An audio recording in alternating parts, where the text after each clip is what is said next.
Hi folks, Sebastian McLean here, and looks like we're covering something called distal bicep ruptures.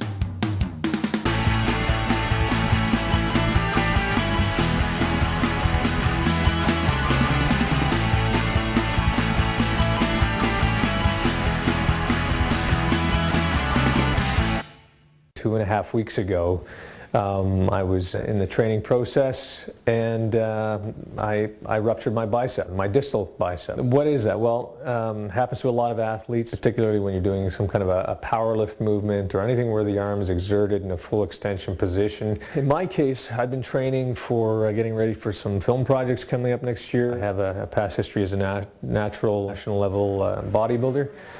And so I thought this might be able to relate to a few people, especially athletes, professional or amateur athletes out there who are going to be having to go through a surgery process to reattach a torn bicep, and then the whole nutrition and recovery process, both from the nutrition side and from the PT, and then finally the recovery phase with your standard training.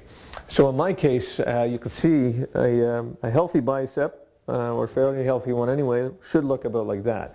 After you rupture a bicep, and a distal rupture, which is around the elbow, you'll end up with a bicep that looks something like that. And I don't know if you can see it there. This bicep has now shortened by about 2 or 3 inches from the elbow. It should be more like this one, which is a much tighter or closer fit to the elbow joint. In this case, there's a lot of bruising around the forearm because of where the bicep is supposed to attach into the forearm. The tendon itself has dislodged, and now the inner part of the bicep has pulled back into a nice tight little ball there, and it's rather useless in terms of strength and lifting now. I'm using my ability to move my arm now is coming from the outer head of the bicep. What I'm told that impedes is my lifting power. So if I try and pull a heavy weight up toward me, the larger portion of the bicep will engage, and that'll be very difficult until the outer head strengthens more, but it'll never strengthen as much as the inner head.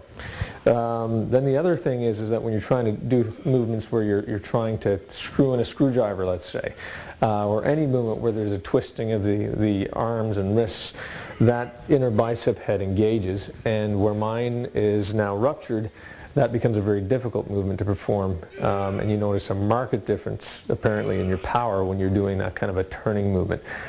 So when it comes to people in their 60s and 70s, a lot of times they say don't bother with the surgery. As long as they can get basic daily functions out of it, you can still pick up your cup of coffee, drive your car, things like that, it's fine.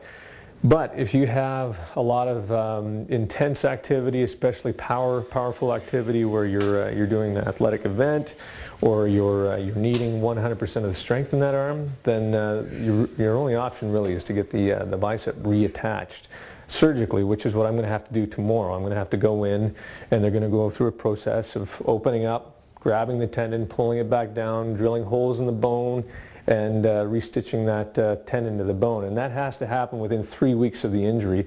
So luckily for me, they're getting me in there about 2.5 weeks from the actual injury itself.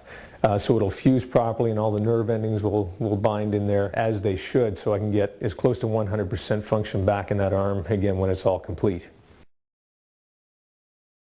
There's 3 things that I can see. There's the effect of the surgery itself and how you actually accelerate the healing process. Because I'm going to be in a cast apparently, so I'm told, for about 6 to 8 weeks. Won't be able to move that elbow at all while that tendon refuses to the bone. And tendon refusing is much different from muscle healing. It's not quite as forgiving as muscle is. So what you eat, how you can help accelerate the amount of collagen production, for example, in the tendon so that the tendon can help more rapidly heal into the bone.